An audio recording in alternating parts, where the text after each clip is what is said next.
qu'aujourd'hui, si je puis dire, nous sommes attaqués sur tous les fronts, plus longtemps, parfois de manière simultanée, et donc il nous faut nous adapter à cette transformation du risque. Parce que cette année exceptionnelle ne le sera peut-être pas tant, et nous aurons dans les décennies à venir à répondre à cela.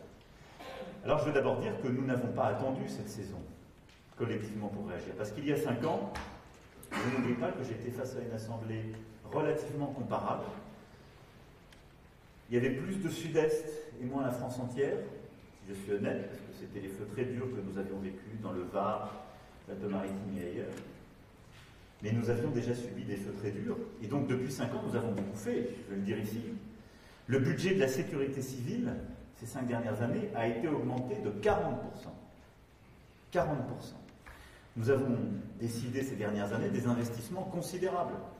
Par exemple, en décidant d'acquérir 8 avions Dash, renouvelant la flotte qui était, on le sait, très ancienne, en décidant aussi, tous ensemble ces dernières années, des choses très fortes en matière de ressources humaines, d'équipement, de primes de feu, de rémunération. Mais face au changement en quelque sorte très profond lié à la transformation de notre climat de logiciel, nous devons aller plus loin. Et donc, heureusement, nous avons fait tout cela ces 5 dernières années.